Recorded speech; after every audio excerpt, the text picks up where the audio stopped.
ก่อนที่พวกเราจะไปเรียนนำกันเนาะถ้าผู้ใดที่ยังบ่ทันกดติดตามให้อาจารย์ก็ขอให้ช่วยไปกดติดตามให้อาจารย์และก็ถ้าผู้ใดมักการสอนหรือว่าคลิปวิดีโอของอาจารย์ก็ขอให้ช่วยกดไลค์กดแชร์เพื่อเป็นกำลังใจให้อาจารย์นำเนาะสบายดีเนาะในคลิปวิดีโอนี้อาจารย์จะสอนเกี่ยวกับการเขียนการผลัดเปลี่ยนสมผลปฏิกิริยาเคมีเนาะหรือว่าเขาจะบอกว่าจงเขียนสมผลการผลัดเปลี่ยนต่อไปนี้แบบนี้เนาะอันส่วนหลายเนาะตัวนี้การเขียนสมผลแบบนี้มันจะเป็นสมผลแบบง่ายๆนะแต่ว่าเราก็ต้องจื้อหลักการเขียนสมผลอันคือคลิปอันคลิปความรู้พื้นฐานของวิชาเคมีที่อาจารย์ได้สอนลงไปก่อนหั่นเนาะเกี่ยวกับการเขียนสมผลการเกิดปฏิกิริยาของธาตุผสมเนาะแล้วก็ชนิดของปฏิกิริยาเนาะคันว่าผู้ใดบ่จื้อเนาะก็กลับคืนไปเบิ่งได้เนาะก่อนอื่นเฮาสิเขียนได้พวกนี้เฮาก็ต้องเข้าใจการเกิดปฏิกิริยาของแต่ละธาตุเนาะว่าอันใดบวกใส่อันใดแล้วมันจะได้ผลิตภัณฑ์เป็นอันใดนะความหมายของเขาเนาะกรณีแบบนี้เขาเจ้าให้วงจรมาแบบนี้เนาะเขาเจ้าอยากให้เฮาเฮ็ดแนวใดเนาะเราต้องเข้าใจความหมายของเขาว่านะสิเฮ็ดจั่งใดเพื่อให้จากนาตรีออมตัวนี้ให้มันกลายเป็นนาตรีออมกลรัวเนาะคือสมผลตัวที่1เนาะบัดนี้จากสมผลที่ตัวที่2บัดนี้นะนาตรีออมกลรัวนี่ให้เปลี่ยนมันไปเป็นนาตรีออมซัลฟาตเนาะสิเฮ็ดจั่งใดให้มันกลายเป็นนาตรีออมซัลฟาตเนาะแล้วก็3 4 5 6 7 8 9 10ไปมันก็คือกันเนาะสังเกตง่ายๆก็คือเฮาสังเกตขั้นตอนที่1เนาะ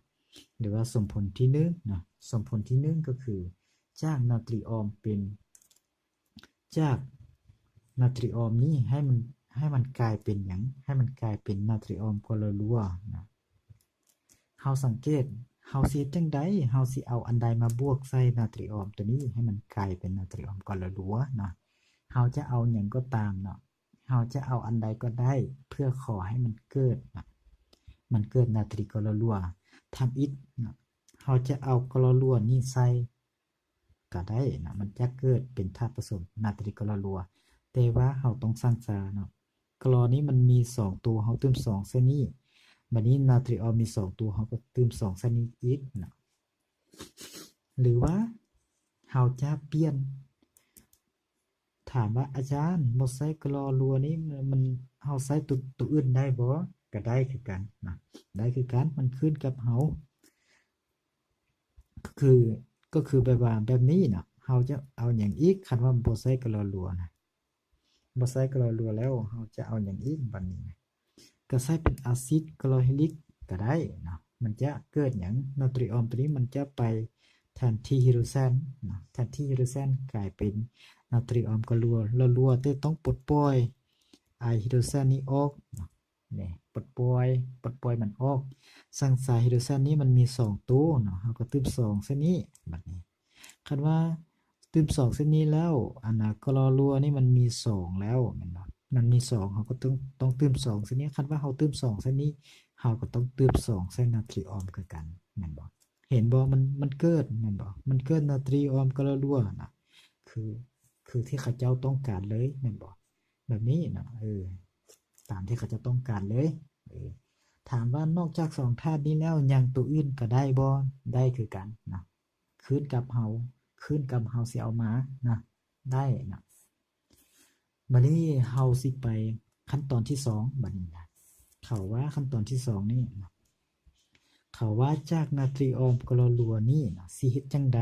นะให้มันกลายเป็นหยัง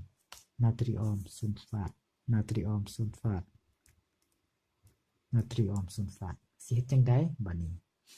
เฮาสังเกตเลยเนาะเฮาสังเกตเลยจากธาตุผสมนาตรีออมกลรัวกลายเป็นนาตรีออมซัลฟาตแสดงว่าอยู่ในนี้ต้องเป็นธาตุผสมของ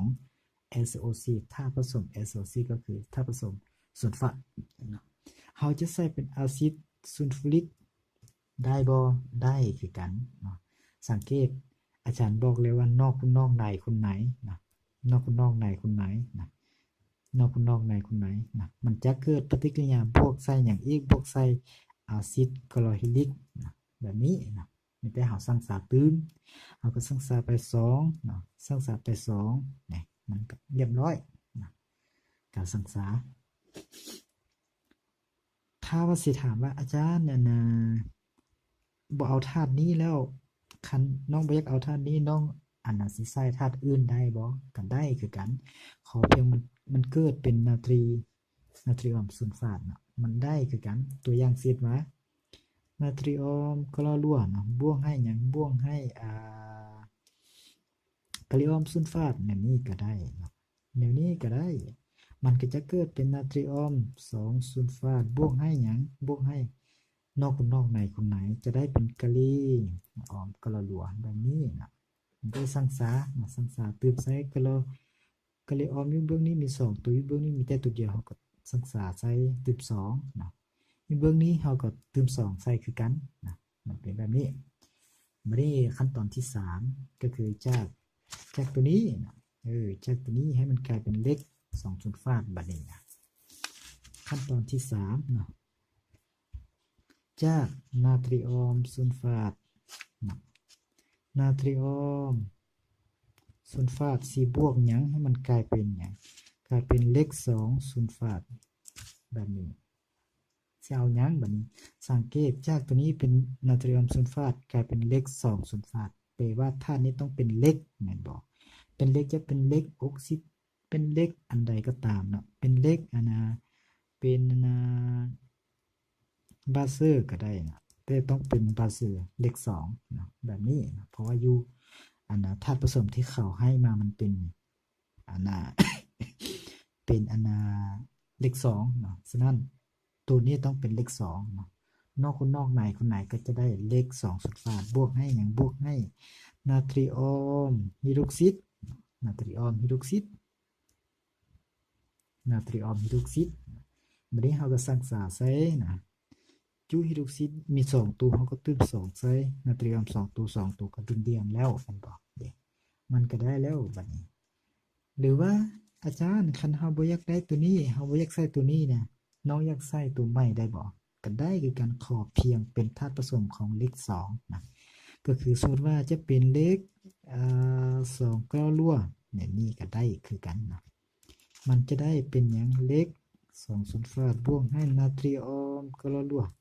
แบบนี้นะมันจะสร้างสารใส่นะแล้วก็ได้นะ2สมผลตัวนี้เราจะเอาสมผลใดก็ได้นะแต่ว่าต้องเอาใส่แต่สมผลเดียวนะบ่ได้ใส่2ตัวได้ใส่แต่ตัวเดียวก็ได้บัดนี้ขั้นตอนที่4แม่นบ่ที่4เนาะที่4เนาะจากนาตรีออมกอรั่วให้กลายเป็นนาตรีออมคาร์บอนัตบัดนี้นะนาตรีออมกอรั่วให้กลายเป็นนาตรีออมคาร์บอนัตขั้นตอนที่4นะนาตรีออมกอรั่วนี่ให้กลายเป็นนาตรีออมคาร์บอนัตบัดนี้สังเกตว่าจากคลอรัวนาตรีออมคลอรัวกลายเป็นนาตรีออมคาร์บอนัตแปลว่าธาตุผสมที่ได้จะต้องเป็นธาตุผสมของคาร์บอนัตนะเราจะใส่เป็นอาซิดก็ได้เป็นเกลือก็ได้แต่ต้องบ่เป็นบาเซอร์แม่นบ่ต้องบ่เป็นบาเซอร์บาเซอร์มันจังบ่ได้นะเราจะต้องได้เป็นเกลือของคาร์บอนัตหรือว่าอาซิดของคาร์บอนัตตัวนี้นะก็คืออาซิดซัลฟูริกบ่อาซิดคาร์บอนิกบ่แบบนี้ก็ได้นะมันจะได้อย่างนอกในคนไหนก็ได้ตัวนี้นะบวกให้อย่างอาซิดคลอริลิกแบบนี้นะบัดนี้นาตรีออมมี2ตัวเราก็เติม2ใส่คลอรัวมี2ตัวเราก็เติม2ใส่ไฮโดรเจน2ตัว2ตัวเรียงกันแล้วนะขั้นตอนที่5บัดนี้นะขั้นตอนที่5จากนี้นะจากนี้มันกลายเป็นหยังมันกลายเป็นCO2 บัดนี้นะสิมาแต่สิเอาจังได๋บัดนี้นะจากขั้นตอนที่5จากนาตรีออมคาร์บอนัตนี่ให้มันกลายเป็นหยังให้มันกลายเป็น CO2 นะสังเกตอาจารย์สอนไปแล้วอยู่ในคลิปความรู้พื้นฐานเนาะ หลักการเกิดส่งผลเคมีธาตุผสมกัมโบนาตเนาะเฮาจะเอาไปเผาไหม้ก็ได้หรือว่าเฮาจะเฮ็ดจังใดก็ได้เนาะกรณีที่1ถ้าว่าเฮาเอาไปเผาไหม้เฮามีแต่ขีดอันนี้ใส่เลยก็ได้นะมันจะเกิดเป็นธาตุในบ่วงให้อย่างบ่วงให้นาตรีออมออกซิดแบบนี้นะมันจะเกิดแบบนี้ มันจะเกิดแบบนี้เห็นบ่มันได้แล้วได้ตามเขาต้องการแล้ว หรือว่าเราจะเอาแบบอื่นก็ได้นะแบบอื่นก็คือแบบว่า จะเอาแบบนี้ก็ได้ บวกใส่หยังบวกใส่อานาอะซิดซัลฟูริกบ่อย่างนี้ก็ได้แม่นบ่เด้นอกคุณนอกในคุณไหนเนาะนอกคุณนอกในคุณไหนนะนอกคุณนอกในคุณไหนจะได้นาตรีออมซัลฟาตบวกให้หยังบวกให้หยังชื่อไว้ธรรมดามันจะเขียนแบบนี้เนาะแต่ว่าธาตุนี้มันสลายตัวง่ายนะอย่าลืมต้องเขียนเป็นแบบนี้นะแบบนี้เห็นบ่มันเกิดมันได้แม่นบ่มันได้ฉะนั้นคันว่าสิเขียนให้มันเต็มก็คือแบบนี้เนาะต้องเขียนเป็นแบบนี้มันจึงถูกเนาะคันว่าแบบตัวเทิงนี้มันบ่ได้เนาะย้อนว่าตัวนี้มันเกิดเนาะมันกลายเป็น2ธาตุนี้มันแบบกลายไปแบบง่ายๆเนาะฉะนั้นมันจะเกิดเป็น CO2 บวกให้น้ำเลยนะเฮาจะแก้ไปแบบข้อที่1นี้เผาไหม้ก็ได้เฮาเอาไปเผาก็ได้หรือว่าเฮาจะเอาไปปฏิกิริยากับอาซิดซัลฟูริกก็ได้คือกันนะถามว่าคันบ่เอาอาซิดซัลฟูริกเอาอาซิดอื่นได้บ่ได้คือกันนะได้คือกันสมมุติว่าเอาอาซิดคลอริลิกได้บ่ได้เอาอาซิดฟอสฟอริกได้บ่ได้คือกันนะบัดนี้ข้อต่อไปก็คือขั้นตอนที่6เนาะจากเซลล์2นี้ให้มันกลายเป็นการสะออมคาร์บอนัตการสะออมคาร์บอนัตสิเอาแบบใดบัดนี้นะข้อที่6นะจากการซีจากเซลล์2นี้ให้มันกลายเป็นหยังการสะออมคาร์บอนัตเฮารู้แล้วว่าออกซิดอาซิดบวกให้ออกซิดบาเซอร์มันจะได้เกลือเนาะก็คือเฮาได้บวกใส่กันซีออมออกซิดมันก็ได้เลยมันก็ได้เลยได้เป็นกระเซออมคาร์บอนัตแล้วเนาะเห็นบ่ธาตุเดียวเลยออกเป็น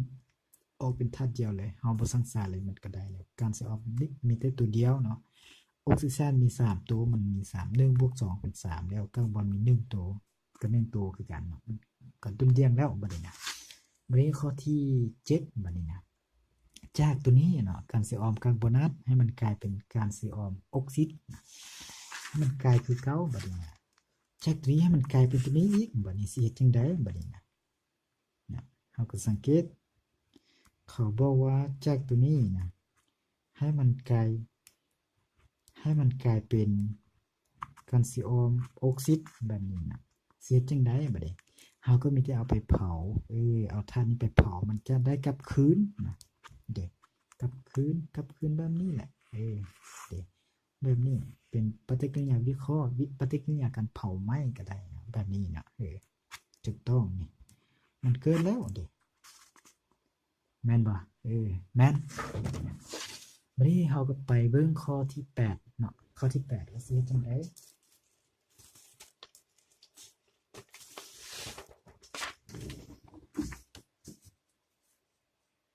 ข้อที่8เขาบอกว่าจากการสิออมเนาะการสิออมออกซิดนี้ให้มันกลายเป็นการสิออมไฮดรอกซิดบัดนี้สิเฮ็ดจังได๋บัดนี้นะอาจารย์ได้สอนก่อนแล้วว่าเนาะอาจารย์ได้สอนก่อนไปแล้วว่าออกซิดบาเซอร์บวกให้น้ำออกซิดบาเซอร์บวกให้น้ำมันจะกลายเป็นบาเซอร์แม่นบ่เด้มันก็ได้เลยบัดนี้นะเด้มันก็ได้บัดนี้มันเป็นแบบนี้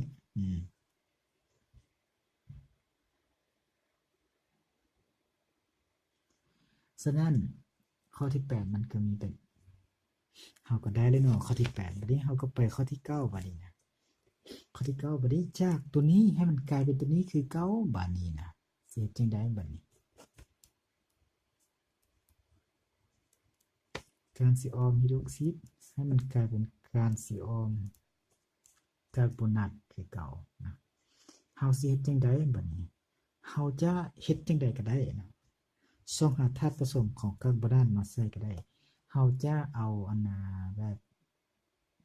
สิเอาจังได๋นะสมมุติว่าสิเอาเป็นนาตรีออมก็ได้นะนาตรีออมคาร์บอนัตเนี่ยนี่ก็ได้นี่นาตรีออมคาร์บอนัตนะนอกในคุณไหนนะมันก็กลายเป็นธาตุนี้บวกให้หยังบวกให้นาตรีออมไฮดรอกซิดเด้เห็นบ่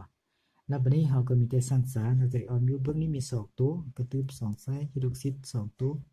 มี2ตัวก็แล้วนะสังสารเด่นๆแล้วบัดนี้ข้อที่2ข้อที่10นะจากตัวนี้นะให้มันกลับคืนไปเป็นนาตรีออม2นาตรีออมคาร์บอนัตนะข้อ10นะข้อ10จากนาตรีออมจากการซีคาร์บอนัตนะจากการซีคาร์บอนัตให้มันกลายเป็นหยังกลายเป็นนาตรีออมคาร์บอนัตนะตัวนี้มีนาตรีแม่นบ่คาร์บอนัตยังอยู่มันนี้แสดงว่าธาตุที่เฮาสิเอามาบวกมันต้องเป็นธาตุผสมของนาตรีออมนะเฮาสิเอาแบบนี้ก็ได้คือกันนาตรีออมไฮดรอกซิดไปบวกก็ได้คือกันมันจะกลับคืนเป็นแบบนี้เลยนะเป็นแบบข้อที่9นี้เลยหรือว่าเฮาจะเอาธาตุผสมอื่นก็ได้สมมุติว่าเป็นนาตรีออมซูลฟาตอย่างนี้ก็ได้นะมีแต่ต่อไปนี้เฮาจะได้ธาตุผสมแคลเซียมซัลฟาตบวกให้นานซื่อเด้เห็นบ่มันได้แล้วมันได้ตามที่เขาเจ้าต้องการแล้วแม่นบ่เห็นบ่แบบมันง่ายๆนะมันบ่ได้ยากหรือว่าเฮาสิเอาธาตุผสมอื่นได้บ่ถามว่าสิเอาธาตุผสมอื่นได้บ่สมมุติว่าเป็นมาเยซิออมซัลฟาตได้บ่มันบ่ได้มันเกิดอยู่แต่ว่ามันบ่ออกนะมันบ่ออกตามที่เขาจะต้องการเนาะเฮาเขียนไปตามเขาเนาะเฮาเขียนไปตามเขาอยากได้ตัวนี้เฮาก็เฮ็ดให้มันออกตัวนี้ให้เขาเนาะสังเกตง่ายๆก็คือตัวนี้นะตัวนี้มันสิออกหยังมันก็ออกแบบนี้แล้วเนาะแม่นบ่เห็นบ่มันบ่ออกตัวนี้มันบ่ออกตัวนี้เขาบ่ได้ต้องการแต่เขาต้องการตัวนี้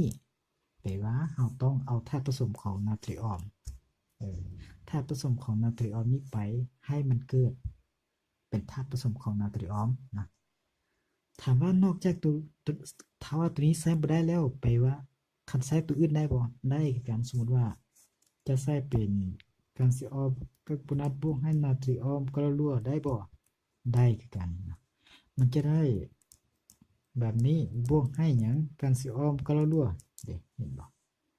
ได้คือกันมันจะสังสาตื่ม2ใส่ก็ได้ธาตุที่เขาต้องการแล้วบัดนี้เด้มันเป็นแบบนี้มันบ่ได้ยากเนาะสำหรับการเขียนสมผลการเขียนสมผลปฏิกิริยาการผันเปลี่ยนบ่แบบนี้นะมันก็มีแต่แบบนี้มันง่ายนึงนะสำคัญก็คือเฮากลับคืนไปเบิ่งเฮาต้องจื้อการเกิดปฏิกิริยาของแต่ละธาตุว่าอันใดบวกอันใดมันจะได้หยังเนาะสมมุติว่าออกซิดบวกให้เกลือจะได้หยังเนาะออกซิดอาซิดบวกให้ออกซิดบาเซอร์มันจะได้หยังอีกเนาะเด้เฮาก็กลับคืนไปเบิ่งพวกนี้ให้จื้อให้เข้าใจพวกนี้แล้วสมผลง่ายๆแบบนี้เฮาจะเบิ่งข้ามเลยนะมันจะบ่ยากให้เฮาอีกต่อไปนะ